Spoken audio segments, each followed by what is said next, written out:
The dust rose in thick clouds behind the wagon as it rattled down the narrow road toward Blackwood Ranch. Sarah Winters sat rigid on the wooden seat, her leather bag clutched tight against her ribs, her eyes fixed on the house rising in the distance. It was bigger than she had imagined. 2 stories of weathered timber standing alone against the Montana sky, like a ship stranded on dry land. The late summer sun beat down without mercy, turning the prairie grass golden and brittle. She had traveled 3 days by train and another day by hired wagon to reach this place, and now that it stood before her, something cold moved through her chest. Not fear exactly, but a warning, like the air before lightning strikes. The driver, an old man with a face like worn leather, glanced at her sideways. "You sure about this, miss?" he asked. His voice was rough from tobacco and wind. Blackwood Ranch ain't known for keeping folks long. Sarah kept her gaze forward. "I'm a nurse," she said quietly. "I go where I'm needed." The old man grunted. "Well, Mrs. Blackwood's been needing help for months now. Consumption's got her bad." He spit over the side of the wagon. "Her son tries, but a man can't do everything alone. Not out here." Sarah said nothing. She had learned long ago that silence was safer than questions. The wagon rolled under a wooden arch with the name carved deep into the crossbeam, Blackwood. Beyond it, the ranch spread out in careful order. Corrals held horses, a barn sat sturdy and square, and smoke rose thin from the cookhouse chimney. But there was a heaviness to the place, a stillness that felt wrong, like the land itself was holding its breath. The front door opened before the wagon stopped. A man stepped out onto the porch, tall and broad-shouldered, his dark hair pushed back from a face that looked carved from stone. He wore work clothes dusted with hay and dirt, his sleeves rolled to his elbows, his hands calloused and strong. But it was his eyes that caught her, gray as winter sky, guarded and hard, like he had learned not to trust anything that came through his gate. Sarah climbed down from the wagon without waiting for help. She straightened her skirt, lifted her bag, and met his gaze with the calm steadiness she had practiced for years. "Sarah Winters," she said. "I'm the nurse." The man studied her for a long moment, his jaw tight. Then he nodded once. "Ethan Blackwood. My mother's been waiting." He turned without another word and walked back inside. Sarah followed, her boots echoing on the wooden porch. Inside, the house was dim and cool, the air thick with the smell of sage and sickness. A narrow staircase rose along the wall. Furniture sat heavy and dark in the parlor. Everything was clean but worn, like it had been cared for by someone who had no time for softness. Ethan stopped at the base of the stairs and looked back at her. "She doesn't have long," he said. His voice was flat, but she saw the tightness around his mouth. "Weeks, maybe. The doctor said there's nothing more to do but keep her comfortable." Sarah nodded. "That's what I'm here for." Ethan's eyes flickered with something she couldn't name. Gratitude, maybe. Or doubt. "My mother's a strong woman," he said. "Stronger than most men I know. But this..." He didn't finish. He didn't need to. Sarah had seen it before, the way illness stripped strength from even the fiercest souls. "I'll do everything I can," she said softly. Ethan held her gaze a moment longer, then turned and climbed the stairs. Sarah followed him into a small room at the end of the hall. Sunlight slanted through lace curtains, falling across a narrow bed where a woman lay propped on pillows. Her face was pale and thin, her cheekbones sharp, but her eyes were bright and watchful. She looked at Sarah with the kind of gaze that saw through pretense. "Mama," Ethan said quietly. "This is Miss Winters, the nurse." The woman's lips curved into a faint smile. "Call me Eleanor," she said.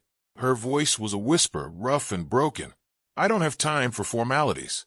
Sarah stepped closer and set her bag on the chair beside the bed. "It's good to meet you, Mrs. Blackwood." Eleanor's smile deepened. "You've got kind eyes," she said, "but sad ones." Sarah's hand stilled for just a heartbeat. Then she opened her bag and began unpacking her supplies. "We all carry something," she said gently. Eleanor watched her with quiet intensity. Then she glanced at her son. "Ethan, leave us. Let me get to know the woman who's going to see me die." Ethan's jaw tightened, but he nodded and left the room without a word. The door closed softly behind him. Eleanor turned her gaze back to Sarah. "He doesn't like talking about it," she said. "Death. But I'm not afraid. I just want to make sure he's not alone when I'm gone. Sarah met her eyes. He won't be alone, she said. Not while I'm here. Have you ever made a promise you weren't sure you could keep? Have you ever looked into someone's eyes and seen the weight of everything they couldn't say? The first days passed in a quiet rhythm. Sarah woke before dawn to prepare medicine, brewed teas that eased Eleanor's cough, and sat beside her through the long afternoons when the pain grew sharp. Eleanor spoke in fragments, her voice fading in and out like a candle in the wind. She told stories about the ranch, about the years she and her late husband had built it from nothing, about Ethan as a boy, wild and brave and full of laughter. He was different then, Eleanor whispered one afternoon, before the war, before he came back and found his father dead. Now he doesn't let anyone close. He thinks caring is weakness. Sarah smoothed the blanket over Eleanor's thin legs. Caring is the strongest thing a person can do, she said softly. Eleanor's eyes filled with something warm. That's why I'm glad you're here. She reached out and took Sarah's hand, her grip surprisingly strong. Promise me something. Sarah waited. When I'm gone, Eleanor said, don't leave him right away. Give him time. He'll need someone, even if he won't admit it. Sarah's throat tightened. I promise. Ethan kept his distance at first. He worked from dawn until dark, moving through the ranch like a man trying to outrun his own thoughts. But Sarah saw him watching from the barn when she hung linens to dry. She felt his gaze through the kitchen window when she prepared meals. And late at night, when she sat with Eleanor and read aloud by lamplight, she heard his footsteps pause outside the door. He was a man who had learned to keep the world at arm's length, but his mother's dying had cracked something open in him, and he didn't know how to close it again. One evening, after Eleanor had fallen into a restless sleep, Sarah stepped out onto the porch for air. The sky was streaked with red and gold, the horizon wide and endless. She heard the creak of boots behind her and turned. Ethan stood in the doorway, his face shadowed. How is she? He asked. Sarah chose her words carefully. She's tired, but she's not in pain right now. Ethan nodded slowly. Then he stepped closer, his hands shoved deep in his pockets. Thank you, he said. His voice was rough. For being here. For caring. Sarah met his eyes. She's easy to care for. Ethan's mouth twitched, almost a smile. She likes you. Says you don't treat her like she's already gone. Sarah looked out at the fading light. No one's gone until they stop fighting. Ethan was quiet for a long moment. Then he said, You've seen this before. Death. Sarah's hands tightened on the porch rail. Yes. Too many times, Ethan asked. Does it get easier? Sarah shook her head. No, but you learn to hold it without letting it break you. Ethan looked at her then, really looked, and for the first time she saw something in his eyes besides guardedness. She saw recognition, like he understood what it meant to carry weight no one else could see. The silence between them felt different after that. Not empty. Full. 2 weeks passed. Eleanor grew weaker. Her coughing fits lasted longer. Her breaths came shallow and quick, and the color drained from her skin like water from sand. But she smiled when Sarah entered the room. She held Sarah's hand when the pain became too much, and she whispered stories about her life, about love and loss, and the courage it took to keep going when everything fell apart. One night, Eleanor woke suddenly, her eyes wide and urgent. Sarah leaned close. What is it? Eleanor's hand gripped hers with surprising strength. There's something you need to know, she whispered. About Ethan. About what happened before you came. Sarah's heart thudded. What is it? Eleanor's breath rattled. There was a man. A partner. Ethan trusted him. They worked together. Built this place together after the war. But he betrayed us. Stole money. Burned part of the barn. Tried to ruin everything we had. Her eyes filled with tears. Ethan ran him off. Swore he'd kill him if he ever came back. Sarah's stomach went cold. Where is he now? Eleanor's voice dropped to a whisper. I don't know. But Ethan's been watching the roads ever since. Waiting. She squeezed Sarah's hand. If that man comes back, there will be blood, and I won't be here to stop it. Sarah's throat tightened. I'll watch over him. I promise. Eleanor's eyes closed. Good, she breathed. Because he needs you more than he knows. 3 days later, Eleanor Blackwood died. It was just after dawn. The light was soft and golden, and the birds were singing outside the window. Sarah held her hand until the last breath left her body, and then she sat in the stillness, feeling the weight of a life that had ended and the silence that rushed in to fill its place. Ethan stood in the doorway when it was over. He didn't speak. He didn't move. He just looked at his mother's still face, his jaw tight, his eyes dry and distant. Then he turned and walked away. Sarah found him an hour later in the barn, sitting on a hay bale with his head in his hands. She didn't say anything. She just sat beside him and waited. After a long time, he spoke. "I thought I'd have more time," he said. His voice was raw. Sarah's chest ached. "We always think that." Ethan lifted his head and stared at the open barn door. "She was the only person left who knew me before I became this, before I learned not to trust anyone. Now she's gone, and I don't know who I'm supposed to be." Sarah turned to him, her voice steady. "You're supposed to be the man she raised, the one who doesn't give up, even when everything's broken." Ethan looked at her, his eyes red-rimmed and lost. "How do you do that?" he asked. "How do you keep going when it all hurts?" Sarah took a breath. "You find one thing worth staying for, one person, one reason, and you hold on." Their eyes met, and something shifted, something quiet and fragile and real. But before either of them could speak, the sound of hooves echoed across the yard. Ethan stood fast, his whole body going rigid. Sarah rose beside him, her heart pounding. A rider came through the gate, tall and lean, his hat pulled low over his face. He slowed his horse and stopped in the center of the yard, his grin sharp and mean. "Well, well," the man called. "Heard the old lady finally kicked it. Guess that means this place is all yours now, Ethan." Ethan's hands curled into fists.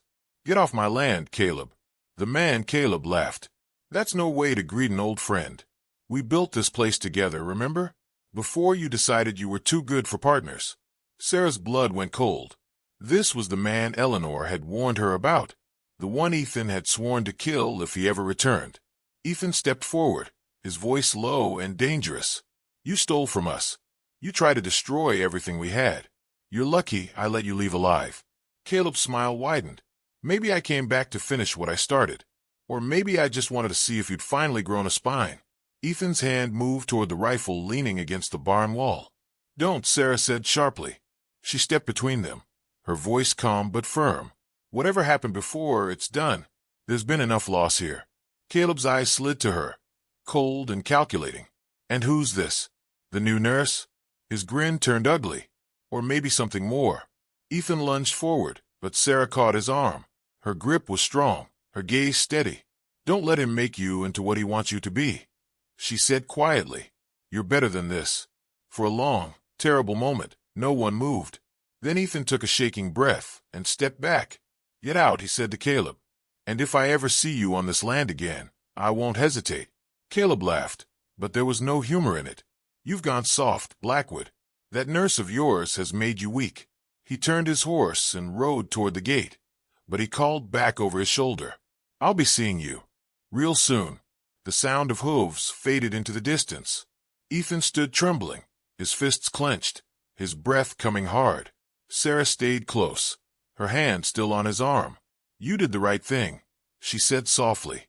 Ethan shook his head. "He'll come back. And next time, I won't be able to stop myself." Sarah turned him to face her. "Then I'll be here to remind you who you are." Ethan stared at her, something breaking open in his eyes. "Why?" he asked. "Why do you care?" "Because your mother asked me to," Sarah said. "And because I know what it's like to carry something dark and heavy and be afraid it will destroy you." Ethan's breath hitched. "What are you running from, Sarah?" She looked away. "The same thing you are. The past." But what neither of them knew was that the past wasn't finished with them yet. The days after Eleanor's funeral were strange and hollow. The house felt too quiet without her labored breathing, too empty without her voice calling from the upstairs room. Ethan moved through his work like a man underwater, his face blank, his words few. Sarah stayed because she had promised Eleanor, but also because something in her had shifted. She had come to Blackwood Ranch to care for a dying woman. She had not expected to care for the son left behind. She cooked meals that Ethan barely touched. She mended shirts and swept floors and kept the house running the way Eleanor had.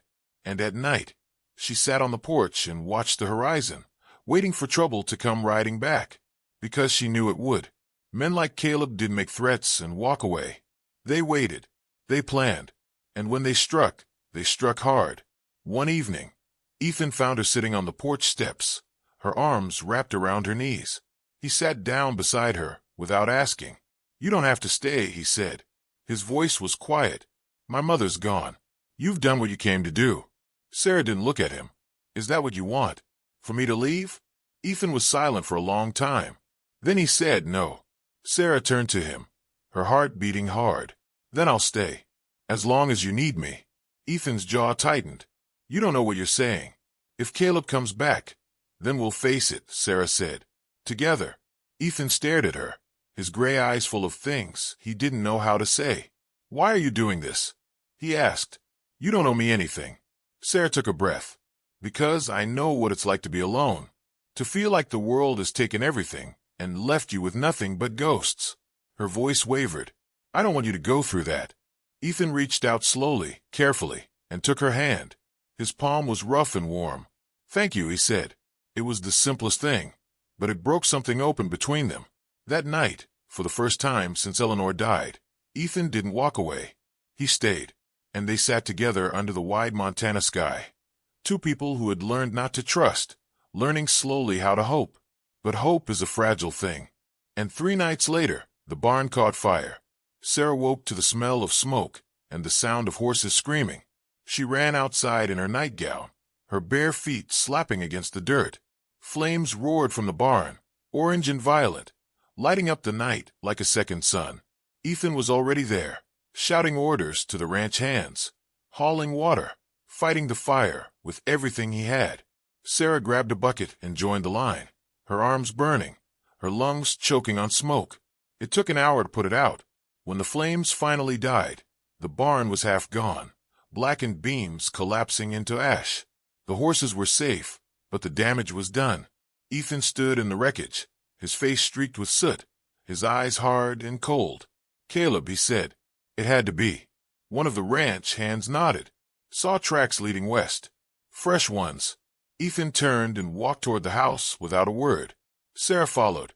"Ethan," she called. He didn't stop. He went straight to his room and came back with a rifle. Sarah's blood went cold. "What are you doing?" "Going after him," Ethan said. His voice was flat.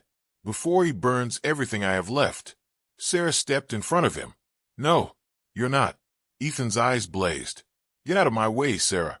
I won't let you throw your life away," she said. "If you go after him, you'll either kill him or he'll kill you. Either way, you lose."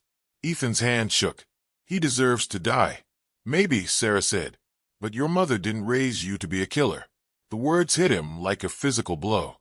He stood there, trembling, the rifle heavy in his hands. Then, slowly, he lowered it. His breath came in ragged gasps. "I don't know what to do," he whispered. Sarah took the rifle from him and set it aside. Then she stepped close and put her hands on his face. "You keep living," she said. "You rebuild. You don't let him take anything else from you." Ethan's eyes filled with tears. "I can't lose this place. It's all I have." "You have more than you think," Sarah said softly. Ethan looked at her, his face breaking, and then he kissed her. It was desperate and raw and full of everything he couldn't say. Sarah kissed him back, her hands tangling in his hair, her heart pounding. When they pulled apart, they were both breathing hard. "I need you," Ethan whispered. "I don't know how this happened, but I need you." Sarah's eyes filled. "I need you too." But just as they thought they might have found something worth holding on to, a gunshot cracked through the night. They both spun toward the sound. It had come from the direction of the house. Ethan grabbed the rifle and ran. Sarah followed, her heart in her throat. They burst through the front door to find Caleb standing in the parlor, a revolver in his hand. He grinned when he saw them. "Thought I'd make this easier," he said. "Burn the barn, then burn the house. But since you're here, maybe I'll just burn you." Ethan raised the rifle. "Put it down, Caleb." Caleb laughed. "Or what? You'll shoot me? We both know you don't have the guts." Sarah stepped forward, her voice steady. "This doesn't have to end in blood." Caleb's eyes flicked to her. "You should have left when you had the chance, sweetheart.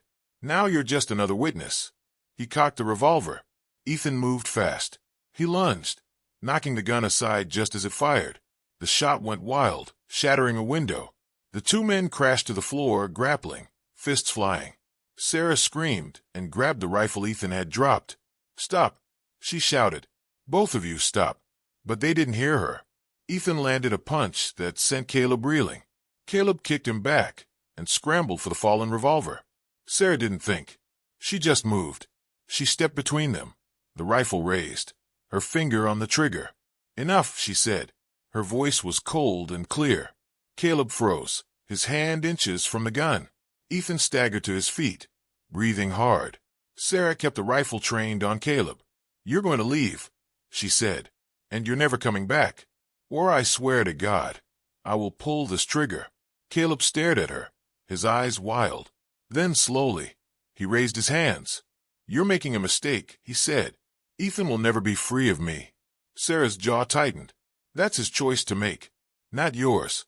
Caleb backed toward the door. "This ain't over," he said. "It is," Ethan said, stepping beside Sarah. "If I ever see you again, I won't hesitate." Caleb spat on the floor, then turned and disappeared into the night. They heard hooves pounding away into the darkness. Then silence. Sarah lowered the rifle, her hands shaking. Ethan took it from her gently and set it aside. Then he pulled her into his arms and held her like she was the only thing keeping him anchored to the earth. "You saved me," he whispered. Sarah closed her eyes. "We saved each other." The weeks that followed were slow and careful. They rebuilt the barn together, board by board. They planted a garden where Eleanor had always wanted one. And they learned, day by day, how to be two people who had been broken and were trying to become whole. Ethan smiled more. Sarah stopped looking over her shoulder. And when winter came, soft and white, they stood together on the porch and watched the snow fall. "Do you think we're safe now?" Sarah asked. Ethan wrapped his arm around her. "I think we're together, and that's enough." Sarah leaned her head on his shoulder. "Your mother would be proud of you." Ethan's voice was thick. "She'd be proud of you, too." A year later, they were married in a small church in town. The ranch hands came. The neighbors came. And when Ethan kissed his bride, there were tears in his eyes. That night, they sat on the porch under a blanket of stars, and Sarah whispered, "I never thought I'd find a home." Ethan kissed her forehead. "You didn't find it. You built it." And in the quiet of the Montana night, two people who had come from loneliness and loss found something neither of them had dared to hope for. They found each other, and that was everything. Have you ever believed that sometimes the people who save us are the ones we weren't looking for?